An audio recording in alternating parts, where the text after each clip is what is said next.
বলছি আমি আজকে আমাদের রাজ্যের গুরুত্বপূর্ণ টুরিস্ট স্পট দীঘা যদি আর একটু বিস্তারিত ভাবে বলি, সেটা হলো উদয়পুর, দীঘা, শঙ্করপুর, তাজপুর, মন্দারমণি। এই যে অপরূপ সুন্দর আমাদের টুরিস্ট ডেস্টিনেশন আছে, যার ডেভেলপমেন্টে অন্যান্য অনেকগুলি দপ্তরের সাথে জিএসডিএ মূল চালিকা শক্তি। এখানে একটি মিটিং করেছিলাম, যেখানে আমাদের urban development, PWD, PHE, forest, irrigation, health, electricity, general administration এবং পুলিশ অ্যাডমিনিস্ট্রেশন তারা ছিলেন। দু তিনজন সিনিয়র অফিসার কলকাতা থেকে এসেছিলেন। তো সংক্ষিপ্ত সময়ের মধ্যে অ্যারেঞ্জ করেছেন, কারণ আমি কালকে যেহেতু এই জেলাতে আমার সরকারি কর্মসূচি রয়েছে নন্দীগ্রাম ধুয়ে, তাই আমি সানডে হলেও কিছুটা সময় রাজ্যের টুরিস্টদের স্বার্থে, এই পর্যটন নগরী বা পর্যটকদের স্বার্থে আমি এখানে একটা মিটিং করেছি। আমার সঙ্গে রাজ্যের ইরিগেশন মিনিস্টার তথা দক্ষিণকান্দির বিধায়ক, রামনগরের স্থানীয় বিধায়ক, জেলা শাসক, জেলা পুলিশ সুপার, প্রশাসক, জিএসডি এর ইও এবং এমপি কন্টাই, তারা আমার সঙ্গে ছিলেন।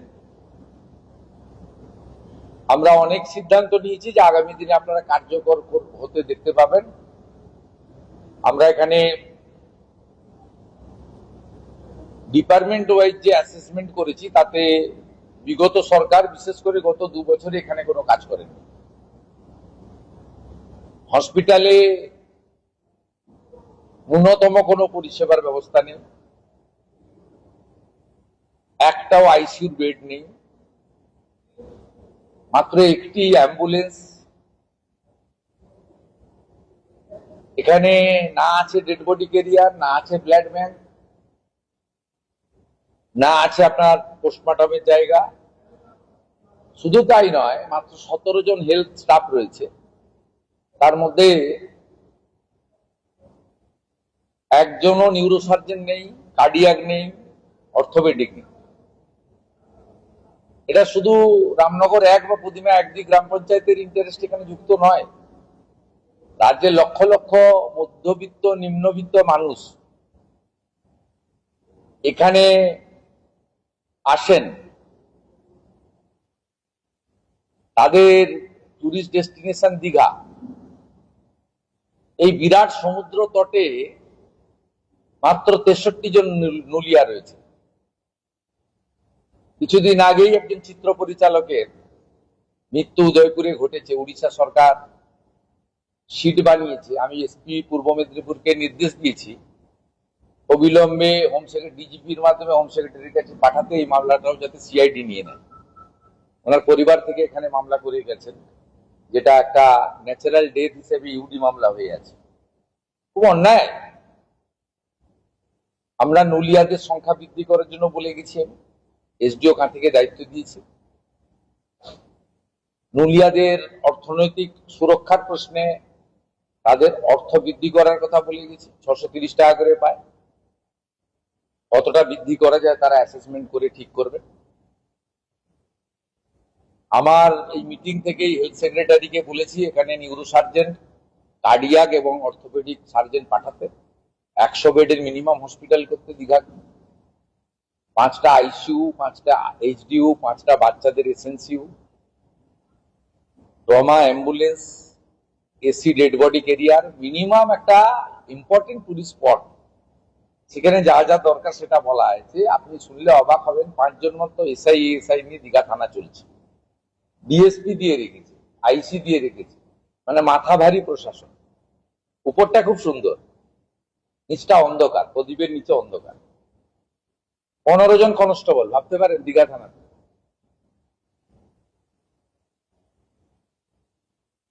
আর এ তো বললে অনেক সময় লেগে যাবে। আমি প্রত্যেকটা পয়েন্ট ধরে আলোচনা করেছি। মূল বিষয়বস্তু যেগুলো আপনাদের বলার, তো হেলথ বা ইত্যাদি সুরক্ষার, পর্যটকদের সুরক্ষার বিষয়, এগুলো বলার সাথে সাথে আমি যেটা আপনাদের কাছে বলা দরকার সেটা হচ্ছে আমরা একদম দাঁড়িয়াপুরের পেটুয়া পর্যন্ত কোস্টাল এলাকাকে এর সঙ্গে সংযুক্ত করতে চাইছি।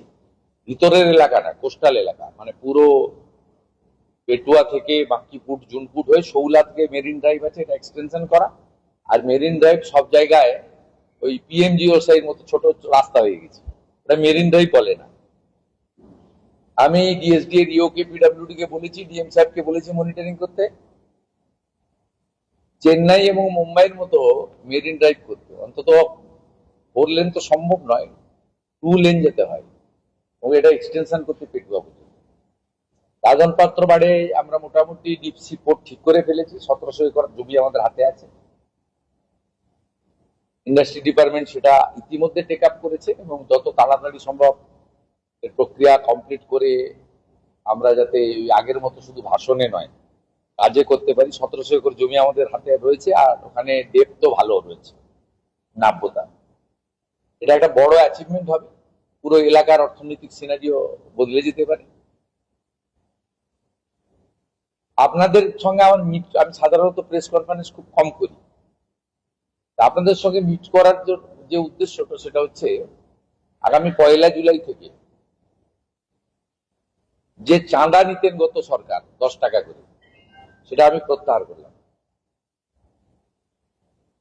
10 টাকা করে আমি বলবো না, এই হাত পেতে হোটেলের বিলের সঙ্গে এতে কত টাকা আসে জানেন বছরে? মাত্র 30 লক্ষ টাকা। এক তো 30 লক্ষ এখানে টুরিস্ট আসে না, যদি হিসাব করা যায় টুরিস্টের সংখ্যা অনেক বেশি হবে, অন্তত ডবল তোই হবে, 60 লাখ 70 লাখ তো হবে। তার মানে ওখানে ফাঁকি দাও। আর দ্বিতীয় হচ্ছে যে টুরিস্টরা এখানে আসছেন, আমি মনে করি রিচ পার্সনরা যে আসে না তা নয়, তারাও আসেন। দীঘা অপরূপ সুন্দর, মন্দারমণির বীচ তো ততোধিক সুন্দর, শঙ্করপুরকে তাজপুরকেও সাজানো যেতে পারে। কিন্তু যারা ইনকাম ট্যাক্স জিএসটি পেমেন্ট করছেন তাদের কাছে আবার হাত পেতে 10 টাকা নেওয়া সরকারের রুচি বিরোধী কাজ বলে আমার মনে হচ্ছে। তাই আগামী 1 জুলাই থেকে টুরিস্টদেরকে 10 টাকা করে দিতে হবে না, এটা খুবই আপত্তিকর। এটা আমি ঘোষণা করে যাচ্ছি, বাকি সবাই কোঅপারেশন করবেন। দীঘার মানুষ ন্যূনতম জলটা পর্যন্ত পায় না, স্যালাইন ওয়াটার। অনেক দিক রয়েছে, আলোচনা হয়েছে, ফরেস্টের কোনো কাজ হয়নি, ইউডিএমএ ডিপার্টমেন্ট কোনো স্কিম গত 2 বছর দেয়নি। যে কটা স্কিম চলছে এখন ডিএসডি এর ওন ফান্ড থেকে চলছে। প্রাক্তন ডিএসডি এর চেয়ারম্যান, প্রাক্তন সাংসদ শিশির বাবু এখানে ওন ফান্ড করে দিয়ে গেছেন 250 কোটি টাকা, সেটা আছে, হাত দেয়নি এখনো। এটা একটা গুড নিউজ পেলাম। এটা নিয়ে গিয়ে মেলাতে খেলাতে ব্যবহার করতে পারেননি, যাই হোক এটা একটা গুড ইনফরমেশন। এখানে ইঞ্জিনিয়ারিং সেল নেই, ম্যান পাওয়ার নেই, এক্সিকিউটিভ ইঞ্জিনিয়ার নেই, একজন অ্যাসিস্ট্যান্ট ইঞ্জিনিয়ার রয়েছে, আর বাকি সবাই হচ্ছে কন্ট্রাকচুয়াল। এইভাবে তো চলতে পারে না। আমরা ভালো কাজ করব এবং এগোবো। পাস্ট ইজ পাস্ট, অতীত। আপনারা দেখবেন কিভাবে সুন্দরভাবে আমাদের পশ্চিমবাংলার এই গর্বের কেন্দ্রটাকে আমরা দাঁড় করিয়ে দেব। আমি একটা পোস্ট দেখছিলাম হাইকোর্টের বিশিষ্ট আইনজীবী বিকাশ রঞ্জন ভট্টাচার্য, তিনি পোস্টে লিখেছেন যে মমতা ব্যানার্জির ভুল কাজটা বর্তমান মুখ্যমন্ত্রী করছেন। আমি মাননীয় বিকাশ বাবুকে সম্মানের সঙ্গে বলি, আপনার তথ্য জানা ভুল হয়েছে। হিডকো এবং রাজ্য সরকার এখানে প্রভু জগন্নাথ দেবের যে কেন্দ্রটি আছে তার অফিসিয়াল নাম হচ্ছে শ্রী জগন্নাথ কালচারাল সেন্টার। ধাম শব্দ বাদ দিলে আমি বলছি, ধামটা যুক্ত ছিল, শ্রী জগন্নাথ ধাম কালচারাল সেন্টার। ধাম শব্দ তো আমরা প্রত্যাহার আগেই করেছি, চেঞ্জ হয়ে গেছে এখানে। অফিসিয়াল নোটিফিকেশন হয়ে গেছে। এই ক্যাম্পাসটার নাম হচ্ছে শ্রী জগন্নাথ কালচারাল সেন্টার। ক্যাম্পাসটার নাম সরকারি খাতায় টেন্ডারে যা আছে তাই কিন্তু বর্তমান সরকার রেখেছে। আমরা কোথাও কালচারাল সেন্টারকে টেম্পার করিনি, কিন্তু আমাদের সাত্বিকতা মেনে যেখানে প্রভু জগন্নাথ দেব অধিষ্ঠান করছেন, সেখানে নিত্য পূজা, ভোগ আরতি, মঙ্গল আরতি, প্রভাতী পূজা, কীর্তন, ভজন ইত্যাদি যে জায়গাটাতে হচ্ছে সেটাকে মন্দির হিসেবেই সাত্বিকতা রেখে আমরা করতে চাই। আমি সিএস কে বলবো তার নেতৃত্বে যে কমিটি রয়েছে সেই কমিটি দ্রুত মিটিং করে এখানে আগামী রথযাত্রা উৎসব কিভাবে সনাতনীদের আস্থাকে সম্মান রেখে রথযাত্রার পরম্পরা মেনে সুন্দর করে করা যায়, সুষ্ঠুভাবে করা যায়, তার ব্যবস্থা নেবেন। এটা মুখ্য सचिवर नेतृत्व जो कमेटी है तारा करবে। होना चाहिए। आज योगा डे के दिन पूरा बीच तक, पूरा बीच से मेरिन ड्राइव से रोड से पूरा आयुष का प्रोटोकॉल मानते हुए अच्छा करके योगा होना चाहिए। डीएसडीओ को मैं एडवाइस किया जितना भी इसके लिए अरेंजमेंट होना चाहिए, एक तो स्वच्छ भारत साफ सुथरा और दूसरा योगा डे, बड़ा इवेंट कोलकाता में तो होगा, पूरा प्रदेश में होना चाहिए। और ये जो बीच और एडजॉइनिंग एरिया है टूरिस्ट स्पॉट में भी बड़ा करके होना चाहिए। দীঘাতে বিল্ডিং এ যেমন কনভেনশন সেন্টার স্ট্রিট যেটা বিল্ডিং আগেগুলো ওইভাবে বেশি দিন পড়ে আছে, ব্যবহার হচ্ছে না, বেকার সরকারি সম্পত্তি নষ্ট হচ্ছে, সেগুলো নতুন কোনো পরিকল্পনা বা এরা দেখে নেবেন। Minister, MP, MLA, DSDA authority, they will act. They are very competent person.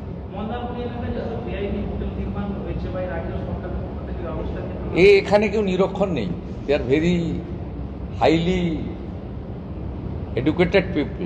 They know what to do, what not to do. হাতে জায়গা না থাকলে কি করবেন আপনি? একটা সমুদ্র বন্দর থাকতে গেলে রেল এবং জাতীয় সড়কের কানেক্টিভিটি এবং ওয়ার হাউস নির্মাণের জন্য, গোডাউন নির্মাণের জন্য যে ওখান থেকে যে ফ্রেটটা উঠবে কোথায় থাকবে আপনি জানেন? হলদিয়া বন্দরের ইতিহাস সতীশ সামন্ত মহোদয় করেছিলেন ৫,০০০ একর জমি নিয়ে। আপনি তাজপুরে গভর্নমেন্টের হাতে 1 ডিসমিল জমি নিয়ে, আর তাজপুর দাদন পাত্রবাড়ের মধ্যে কোনো ডিফারেন্স খুব একটা নেই, 8-10 কিলোমিটারের গ্যাপ। এখানে 1700 একর জমি রয়েছে আমাদের হাতে। জাতীয় সড়কের সঙ্গে, রেলের সঙ্গে, ওয়ার হাউসের সহ যা যা আমাদের ইউনিট বানাতে হয়, সমুদ্রে তো পোর্টে মালটা এলো, তাকে আপনি যখন স্থলপথে নামাবেন ভাইবল হতে হবে তো, নইলে চলবে কি করে? জমি না থাকলে কোথায় নামাবেন আপনি? জমি অধিগ্রহণ করবেন না, জমি অধিগ্রহণের টাকা নেই, এই তো মানে একটা ব্লাফ ছিল, মিথ্যা ছিল। এখন মিথ্যা নয়, সত্যি। আমরা যেটা করতে চাইছি ভেবেচিন্তে করতে চাইছি। এটাতে শুধুমাত্র তাজপুর বা তালগাছাড়ি 2 গ্রাম পঞ্চায়েত তাদের ইস্যু নয়, এটা কালিন্দী গ্রাম পঞ্চায়েতের ইস্যু নয়।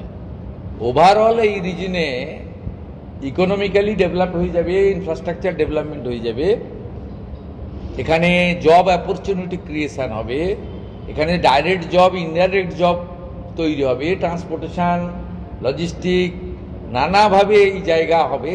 তার সঙ্গে আপনার পোর্ট রিলেটেড ট্যুরিস্ট, বিশাখাপত্তনমের মতো, এরও অ্যাম্পল স্কোপ এখানে থাকবে। এটা একটা বহুমুখী চিন্তা থাকে, সেটা ফিট প্লেস। 1700 একর ল্যান্ড আমাদের হাতে আছে।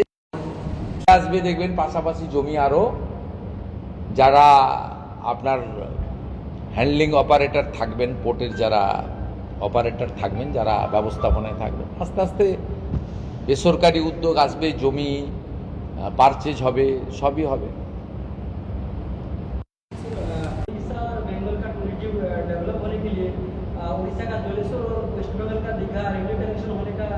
रेलवे बोर्ड अप्रूव किया है, यह डिस्ट्रिक्ट मजिस्ट्रेट है। डिस्ट्रिक्ट मजिस्ट्रेट का पास रेल मंत्री जी और मैं उस दिन कॉन्फ्रेंस भी कर लिया। यहाँ इस डिस्ट्रिक्ट में नंदकुमार से दीघा डबल रेल लाइन, उनका जमीन देना चाहिए। रेल बोर्ड बार बार मांग कर रहा है। वंदे भारत तो चलाना चाहिए दीघा से ना, इसके लिए तो डबल रेल लाइन चाहिए।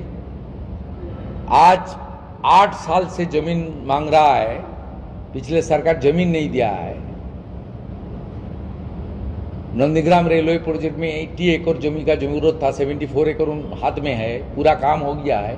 6 एकड़ लैंड जरूरी है, वो भी हम लोग बोल दिया है, दे रहा है। यहाँ भी जो रेलवे बोर्ड का अप्रूव है, नंदकुमार से बलाईपंडा होते हुए हमारी डेबरा तक एक्सपेंशन ऑफ रेलवे लिंक, ये भी रेलवे बोर्ड में अप्रूव हो गया है। और दीघा से जलेश्वर ये भी अप्रूव हो गया है। आने वाला दिन में डबल रेल लाइन ये सब हो जाने के बाद कोंटाई एग्रा बेलदा भी हम लोग एक्सपेंशन करने का काम आने वाला दिन में करेगा। ये जो 2-3 रेलवे बोर्ड का अप्रूव है, डीएम साहब का पास लेटर है, मीटिंग भी हो गया है, ही इज अंडर प्रोसेस। पहले तो सर्वे होने दीजिए, उसके बाद लैंड हैंडओवर हो जाएगा। पहले तो नंदकुमार से दीघा को डबल रेल लाइन करना चाहिए भाई, पहले तो इसको डबल रेल लाइन करना चाहिए। डबल रेल लाइन नहीं होगा तो यहां से वंदे मातरम भारत कैसे जाएगा? हर कोस्टल सिटी का साथ पूरा देश का कनेक्शन हो गया है, only Digha due to the negative attitude of the last government.